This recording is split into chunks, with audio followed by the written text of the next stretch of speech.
Ebola virus એ Africa, યુગાન્ડામાં અને Congo વગેરેમાં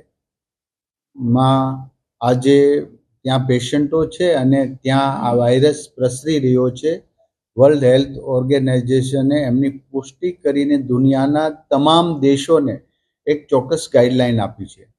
એ પ્રમાણે આ અમોરી લોકુલા નામના એક બિઝનેસમેન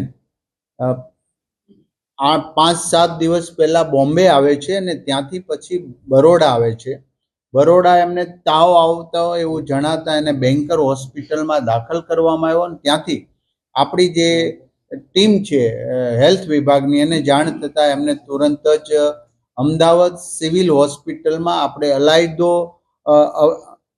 ઇબોલા અલાયદો હોડ કરેલો છે, એમાં દાખલ કરવામાં આવ્યા છે. આ વ્યક્તિની સાથે બીજા 2 વ્યક્તિ હતા. એ હતા પેટ્રિક કાજા અને વેલેન્ટિન જોડલ. આ બંને વ્યક્તિને પણ એસવીપી હોસ્પિટલમાં અલાયદા વોર્ડની અંદર દાખલ કરવામાં આવ્યા છે અને એક ડોક્ટર સંપર્કમાં હતા, ડોક્ટર સુનિલ મુસાના. એ સંપર્કમાં આવ્યા હતા વ્યવસાયિક, તો એમને પણ ક્વોરન્ટાઇન આમાં કરવામાં આવ્યા.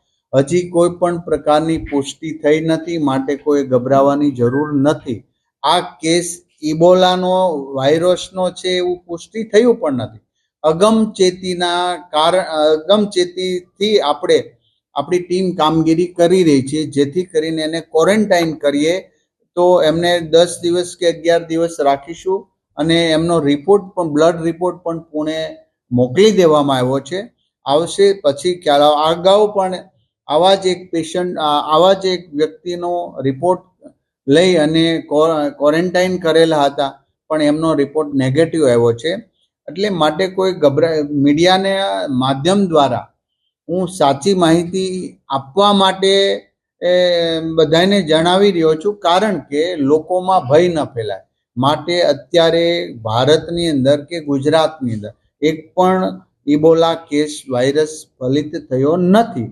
માત્ર અગમચેતીના ભાગરૂપે આપણે નાનો તાવ, શરદી, ખાંસી કે એ દેશમાંથી આવનારા કોઈ પેસેન્જર હોય એમના માટે ચોકસાઈ રાખી રહ્યા છીએ, જેથી કરીને એમનું સંક્રમણ બીજી જગ્યા પર ન થાય.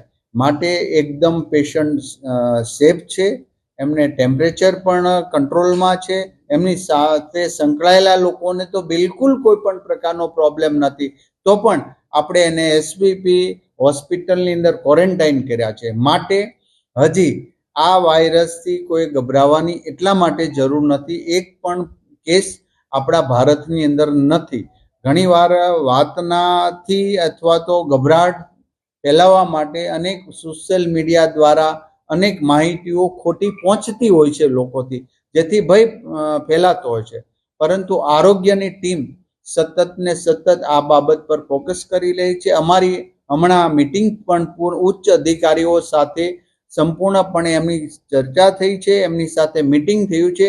અમારી ટીમ દરેક ક્ષેત્ર પર સરસ રીતે કામગીરી કરી રહી છે અને હજી આવી કોઈ પણ બાબતો હોય તો ચોક્કસ પ્રકારે અમારા આરોગ્ય અધિકારી જે તે હોસ્પિટલ, મેડિકલ કોલેજ અથવા તો પીએચસી સીએચસી સેન્ટર પર મળે અને એમની પાસેથી દવા લે. પરંતુ આ કેસ માત્ર યુગાન્ડા અને કોંગોથી આવેલા વ્યક્તિ માટે જ છે, એટલે ત્યાંથી આવેલા છે એટલા માટે આપણે શંકાસ્પદ તરીકે એમને મૂલ્યાંકન કરીએ છીએ.